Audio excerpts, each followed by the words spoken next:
1857 के स्वतंत्रता संग्राम की शुरुआत 10 मई 1857 को यूपी के जाटलैंड कहे जाने पश्चिमी उत्तर प्रदेश के मेरठ जिले से हुई थी।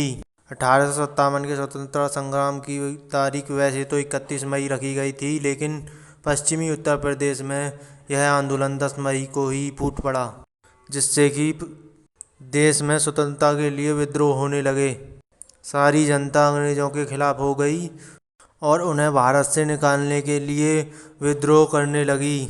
विद्रोह के ही कारण 1857 में ईस्ट इंडिया कंपनी के शासन का अंत हुआ, जिसके कारण भारत का नियंत्रण ब्रिटिश सम्राट के हाथों में चला गया और पूर्व में ईस्ट इंडिया कंपनी के क्षेत्रों को मिलाकर भारतीय साम्राज्य की स्थापना हुई और इन क्षेत्रों में से कुछ क्षेत्र स्थानीय राजाओं को लौटा दिए गए, जबकि कईयों को ब्रिटिश सम्राट द्वारा जब्त कर लिया गया, जिससे भारत में ब्रिटिश उपनिवेश की स्थापना हुई। प्रथम स्वतंत्रता संग्राम में भाग लेने वालों में मुगल साम्राज्य, ईस्ट इंडिया कंपनी के विद्रोही सिपाही मंगल पांडे, 7 भारतीय रियासतें शामिल थीं, जिसमें ग्वालियर, दड़ा, अवध के राजा के ब्रिजेश कद्र के अनुयायी और स्वतंत्र राज्य झांसी की पदस्थ रानी लक्ष्मीबाई शामिल थीं।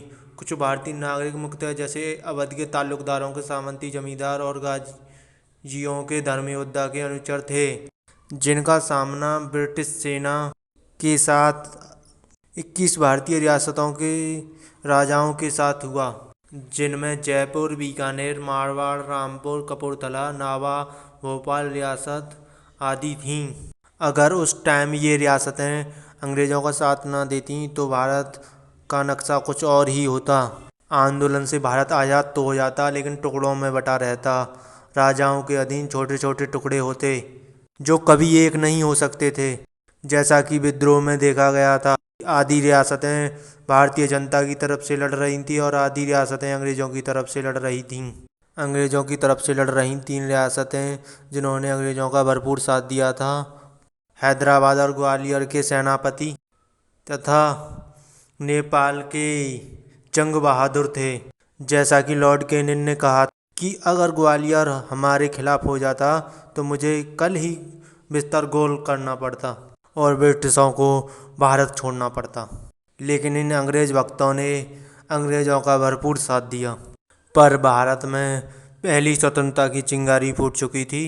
जो आंदोलन मेरठ से आरंभ हुआ था वह पंजाब से लेकर तमिलनाडु तक फैल चुका था और अंग्रेज़ों को जगह जगह विद्रोहों का सामना करना पड़ रहा था, जिससे कि उन्हें भारी नुकसान हो रहा था। और इसी वजह से अंग्रेज़ों ने भारतीयों को सरकार में शामिल करने का विचार किया और भारतीय उस सरकार में शामिल भी हुए, जिसके बाद अंग्रेज़ों का शोषण और भी बढ़ता गया और वह भारतीयों का शोषण करते रहे। लेकिन आज तक विवाद है कि 1857 के स्वतंत्रता आंदोलन को विद्रोह कहा जाए या स्वतंत्रता का प्रथम संग्राम कहा जाए।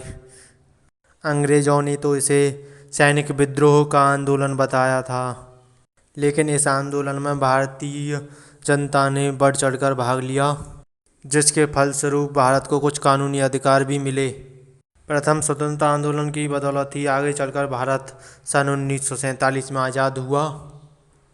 इस स्वतंत्रता आंदोलन में भाग लेने वाले लोगों को स्वतंत्रता आंदोलन के बाद कुचलने के बाद बहादुर शाह द्वितीय को रंगून भेज दिया गया तथा नाना साहेब को निर्वासित कर दिया गया और तात्या टोपे को फांसी की सज़ा दे दी गई तथा बंगाल की बैरकपुर छावनी मंगल पांडे को भी फांसी दे दी गई, जिससे कि आंदोलन में भाग लेने वाले सेना नायकों को कुछ सबक मिल सके और आगे चलकर ऐसा कोई विद्रोह ना हो।